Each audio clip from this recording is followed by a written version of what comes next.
Hi viewers, welcome to Subhashini Salagam. இன்றைக்கி நம்ம சுட சுட வாழைக்காய் பஜ்ஜி செய்யலாம் வாங்க. இந்த மழையில் வாழைக்காய் பஜ்ஜி சாப்பிட்டா எப்படி இருக்கும்ல? வாங்க நம்ம அதுக்கு தான் வாழைக்காய் பஜ்ஜி செய்ய போகிறோம். ஒரு பாத்திரத்தில் கொஞ்சம் எண்ணெய் ஊற்றிக்கலாம். எண்ணெய் நல்லா காயட்டும். அதுக்குள்ளே நம்ம வாழைக்காய் பஜ்ஜிக்காக மாவு ரெடி பண்ணிடலாம். இப்போ நறுக்கி வச்சுருக்க வாழைக்காய் பஜ்ஜி எடுத்து வச்சுக்கலாம். இப்போது ஒரு பாத்திரத்தில் கொஞ்சம் கடலை மாவு சேர்த்துக்கிறேன். இப்போது கடலை மாவு சேர்த்துட்டு இதில் கொஞ்சம் நம்ம உப்பு சேர்த்துக்கலாம். இப்போ நான் உப்பு சேர்த்துக்கிறேன். இப்போ அதில் கொஞ்சம் பேக்கிங் சோடா சேர்த்துக்கலாம். இப்போது இதில் நம்ம கொஞ்சம் கேசரி பவுடர் சேர்த்துக்கலாம். நான் இன்றைக்கி ஆரஞ்சு கலர் சேர்க்குறேன். நீங்கள் ரெட் கலர் கூட சேர்த்துக்கலாம். ஆனால் இது பொரியும் போது இதுவே ரெட் கலராக தான் இருக்கும். இப்போது இதில் தேவையான அளவு தண்ணி ஊற்றி நல்லா கரைச்சி எடுத்துக்கலாம். ரொம்ப தண்ணி ஊற்றிட வேணாம், ரொம்ப கட்டியாகவும் இல்லாமல் ரொம்ப தண்ணியாகவும் இல்லாமல் மீடியமாக கரைச்சி எடுத்துக்கலாம். ரொம்ப கையில் எடுத்து உருண்டை பிடிக்கிற அளவுக்கு சைஸும் இல்லாமல் ரொம்ப தண்ணியாகவும் இல்லாமல் நம்ம மீடியமாக கரைச்சி எடுத்துக்கணும். வாழைக்காயில் நல்லா ஒட்டணும். அப்படி ஒட்டாமல் ரொம்ப தண்ணியாக இருந்துச்சுன்னா நம்மளுக்கு வெறும் வாழைக்காயாக இருக்கும். இப்போ நல்லா தேவையான அளவு தண்ணி ஊற்றி மிக்ஸ் பண்ணி கரைச்சி எடுத்துக்கலாம். இப்போ எண்ணெய் நல்லா கொதிச்சிட்ருக்குல்ல.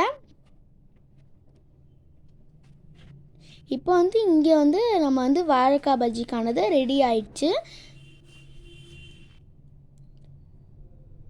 இப்போ எண்ணெயும் நல்லா கொதிச்சிட்ருக்கு. நம்ம துவச்சி போட்டுடலாம். இப்போ ரொம்ப தண்ணியாக பண்ணிட்டிங்கன்னா இன்னும் கொஞ்சம் மாவு இருந்துச்சுன்னா அதை சேர்த்து மிக்ஸ் பண்ணிக்கோங்க.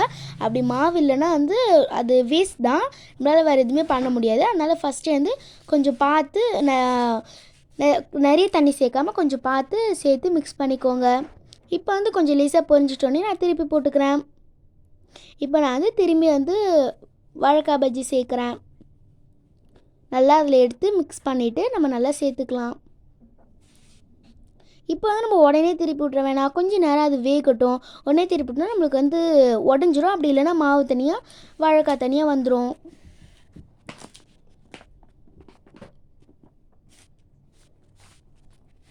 இப்போ நல்லா பொரிஞ்சிட்ருக்கல. இப்போ பார்த்திங்கன்னா நல்லா நம்ம சோடா மாவு போட்டதுனால நல்லா உப்பி வந்திருக்கு. இப்போ நம்ம ஒரு பாத்திரத்தில் நம்ம பொரிச்சு வச்சுருக்க இந்த வாழைக்காய் பஜ்ஜி எடுத்து வச்சிடலாம். இப்போ எனக்கு சாப்பிடணும் போல தான் இருக்குது. ஆனால் நம்ம ஃபுல்லாக வாழைக்காய் பஜ்ஜி போட்டு சாப்பிட்லாம். இப்போ திரும்பி நான் எடுத்து அதில் துவச்சி போட்டுக்கிறேன். நல்லா நிறைய எடுத்து மொத்தத்தை எடுத்து ஒன்றா போட்டுடலாம். லாஸ்ட்டாக இருக்க மாவு நம்ம வெறுமையாக கூட அப்படியே எண்ணெயில் போட்டு லேசாக பொரித்து சாப்பிட்லாம். அதுவும் ரொம்ப ரொம்ப டேஸ்டியாக இருக்கும். வேணால் ஒரு தடவை மாவு கரைச்சிட்டு டேஸ்ட் பண்ணி பாருங்கள் உப்பு கரெக்டாக இருக்கான்னு. அப்படி கரெக்டாக இருந்துச்சுன்னா ஓகே, அப்படி கரெக்டாக இல்லைனா லேசாக உப்பு சேர்த்துக்கோங்க. ஓகே, அவள் தான் இந்த வீடியோ முடிஞ்சிச்சு. ஓகே, இந்த வீடியோ பிடிச்சிருந்ததுன்னா லைக் பண்ணுங்கள், ஷேர் பண்ணுங்கள், கமெண்ட் பண்ணுங்கள், மறக்காம சப்ஸ்கிரைப் பண்ணி பக்கத்தில் வர ஆப்ஷன் ஆல் கொடுத்துருங்க. அப்போ நான் பார்த்துச்சோம். Thank you, bye bye.